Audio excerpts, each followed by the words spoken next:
আজ আমি তোমাদের সামনে বানিয়ে দেখাবো মুড়োর রসনাই। রেসিপিটা দেখে কেমন লাগলো প্লিজ কমেন্টে জানিও। নমস্কার বন্ধুরা, আদুরে আলাপে তোমাদের সকলকে স্বাগত।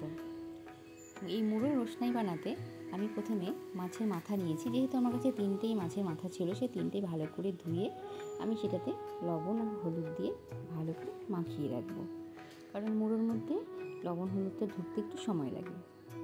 এরপরে আমি একটা পেঁয়াজ নিব, সেই পেঁয়াজটাকে দুই ভাগ করে কেটে নেব।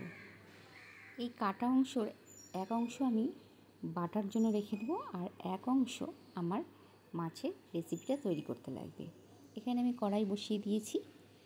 এরপরে গ্যাসটা জ্বালিয়ে এর মধ্যে দিয়ে দিলাম আমি তেলটা গরম হচ্ছে।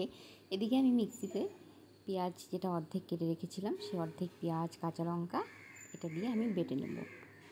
এরপরে মাছের মুড়োগুলো আমি হালকা হাতে গ্যাস কমিয়ে কমিয়ে ভালো করে ভেজে নেব। আর এদিকে আমার পাটনাটা হয়েও গেছে। মাছের মাথাগুলো গ্যাস কমিয়ে না ভাজলে ভিতরটা কাঁচা থেকে যায়, উপরটা পুড়ে যায়। আর আরেক জায়গায় আমি একটু নিয়েছি পামকিন সিডস, একটু পেস্তা, এটা দিয়ে টক দই দিয়ে আমি ওটা বেটে নিলাম। আমার মাছের মাথাগুলো ভাজা হয়ে গেল। এবার সেই তেলের মধ্যেই আমি একটা শুকনো লঙ্কা আর জিরা ফোড়ন দিলাম। এবার এটা একটু লাল হয়ে ভাজতেই আমি পেঁয়াজ দিয়ে দিলাম। আর আগে থেকে কেটে রাখা একটু আলু আর একটু বেগুন আমি চিকন করে কেটে রেখেছিলাম, মানে সরু করে, তো সেটাই আমি এখন দিয়ে দিলাম। তো এটা আমি একটু হালকা হাতে ভেজে নেব।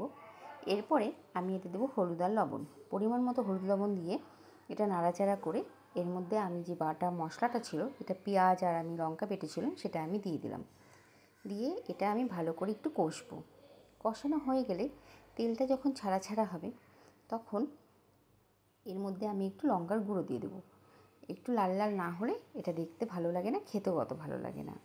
তো এটা হয়ে যাওয়ার পরে আমি এখানে যে পামকিন সিডস, পেস্তা আর টক দই দিয়ে একসাথে বেটে রেখেছিলাম, এবার আমি সেই মিক্সচারটা দিয়ে দিলাম।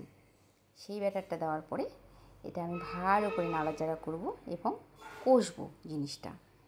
দেখবেন এটা যখন হালকা হালকা করে তেল ছাড়তে শুরু করে দেবে বা কড়াইয়ের থেকে গা ছাড়া শুরু করে দেবে, তখন এখানে আমি মাছের মুড়োগুলো অ্যাড করে দেবো। আর একটু নেড়ে যখন এটা আমি ভালো করে তেলটা বেরিয়ে গেছে, দেখুন ভালো করে তেলটা বেরিয়ে গেছে, এবার এর মধ্যে আমি মাছের মুড়োগুলো দিয়ে দেবো।